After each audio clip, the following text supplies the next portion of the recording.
Hey everyone, and welcome back to the channel. In this video, we're going to discuss race. I would like to propose that there are no so-called white and black people, period. And I'll also give you a tip or two on how you can also overcome, that is, if you have them, any racial prejudices or any preconceived notions towards people of other cultural and ethnic backgrounds and origins. And also hopefully become a little bit more consciously aware that we all operate from our own ethnocentric viewpoint. I think it would be helpful that I just share a little bit about my own personal ethnic composition and my own cultural background before I continue to discuss this topic a bit further. A quick disclaimer, I'm not an expert on race, ethnicity, or racial issues. And this video is simply for entertainment purposes. Just very briefly about me. I was born and raised in Norway. Okay, so if any Norwegian friends are watching this video, I say Halla, hvordan går det? Håper alt står bra til. Lenge siden sist, savner dere. Vi ses ved neste anledning. I have a Nigerian dad and I have a Norwegian mom. So growing up in Norway, people would ask me, so where are you from? And I would say, well, I'm from Norway. And they would say, but where are you really from? And I would say, what do you mean? This is where I'm from. I'm born and raised there. This is kind of all I know as far as my reality. Like I mentioned, my daddy's from Nigeria. And when I would go to Nigeria and travel to Nigeria, I have a Nigerian name. They would say, you are Nigerian. In Nigeria, even though I'm extremely proud of my Nigerian heritage, my Nigerian dad and that part of my culture, based on the simple fact that I never lived in Nigeria, I felt culturally just different because I didn't grow up in Nigeria. Now I reside in the United States. In the United States, I wasn't a so-called black person and I wasn't a so-called white person. When I lived down in Florida, people used to think I was from the Dominican Republic. When people see my name, they guess I'm from Hawaii. So that kind of leaves me at what am I? Racially, ethnically, culturally. So maybe you can relate to that you have a multicultural ethnic background and you feel that you're not really so-called white, you're not really so-called black. So what am I? I hope I'm not part of the alien species. So here is my preposition. That last time I checked, there are no so-called black people. There are no so-called white people. If that comes maybe as a controversial or not so logical statement, let me give you a visual representation that hopefully will be a little helpful. So here I have two shirts. For my visual and color understanding, this is a black shirt and this is a white shirt.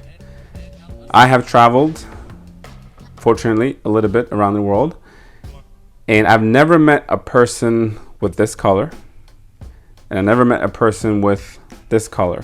I may be wrong. In my opinion, there is no so-called black people and there's no so-called white people. And this notion of race is a fairly modern concept. And it actually was a social construct, meaning it is something that we have made up. So what do I believe? I believe I'm a child of God, and I believe that all people deep down believe that every human being have value, that every human being have basic human rights. Say for example, if you went to buy your dream car, and say just hypothetically speaking, if your dream car was a Porsche 911 GTR Touring, and you're thinking, which color should I choose? Should I choose white or should I choose black? And if someone says, whoa, what type of car is that? Would you say, oh, that's a black car? Or would you say, that's a white car? No, you would say, that is my wonderful Porsche 911 GTR Touring with the wonderful and naturally aspirated engine that redlines to 9,000 RPMs. For example, that could be your answer. But you wouldn't say it's a black car or it's a white car, it's a Porsche. We understand that the car is not defined by its color. The car is defined by what it is. It is a car. So why don't we define each other by who we are rather than by this social construct?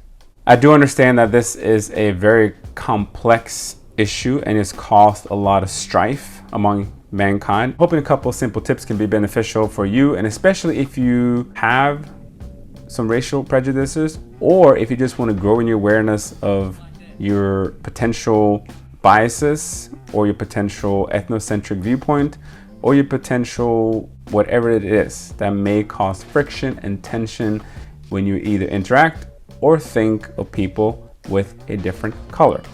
So tip number one is to travel. If you have the opportunity to travel, travel. An interesting example by historical person of travel was Malcolm X. If you know anything about Malcolm X, at one point in his life, he used to say that the white man is the devil.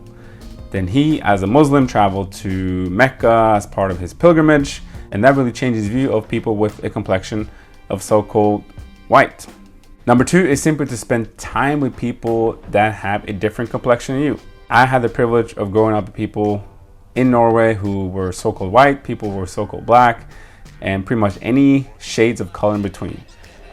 And I'm so grateful for this friendship. I'm so grateful for those relationships. And if you have not had the opportunity, I encourage you just to make some concerted, deliberate effort to get to know people that are different than you and just spend time with them, listen to them. And I think you will realize, just as I realized, that we aren't that different. And there's actually less things that divide us than things that actually unite us.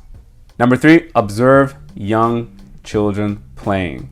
There's so many things we can learn from children, and one of those things is that they actually don't choose their friends based on skin color. Last but not least is to change your mindset through reading.